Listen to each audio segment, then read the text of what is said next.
पिछले कुछ दिनों से जिस तरह से जनता को फ्री में मिलने वाली सुविधाओं का विरोध किया जा रहा है, इससे एक मन में शक पैदा होता है कि क्या केंद्र सरकार की आर्थिक हालत बहुत ज्यादा कहीं खराब तो नहीं हो गई है। अभी थोड़े दिन पहले ये अग्निवीर स्कीम लेके आए, अग्निवीर योजना जब लेके आए तो कहा गया कि अग्निवीर योजना लाने की जरूरत इसलिए पड़ी क्योंकि सैनिकों का जो पेंशन का बिल है वो इतना ज्यादा बढ़ गया है कि केंद्र सरकार उसको बर्दाश्त नहीं कर पा रही।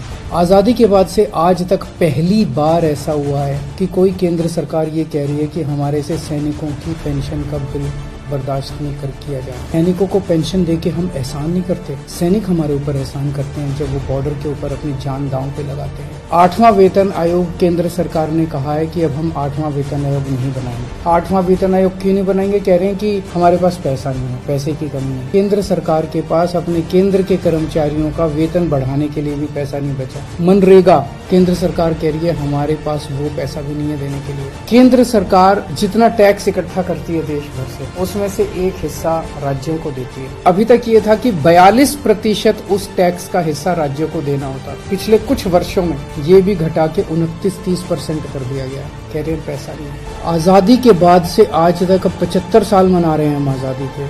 पहली बार एक गरीब आदमी की गेहूं और चावल के ऊपर टैक्स लगाया गया, खाने पीने की चीजों पे टैक्स लगाया गया। कभी नहीं लगाया, किसी सरकार ने लगाया, किसी सरकार ने इतना क्रूर कदम नहीं उठाया।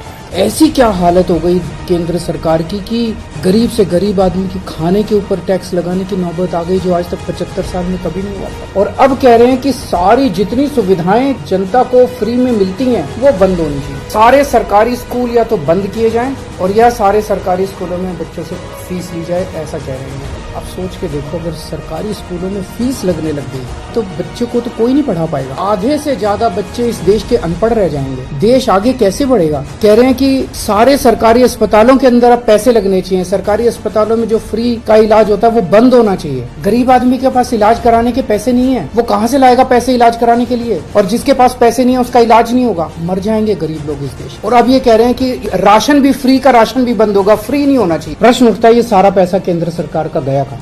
इन्होंने अपने दोस्तों के, इन्होंने बहुत सुपर रिच लोगों के, अरबपति लोग हैं, ऐसे ऐसे लोगों के इन्होंने 10 लाख करोड़ रुपए के कर्जे माफ कर दिए।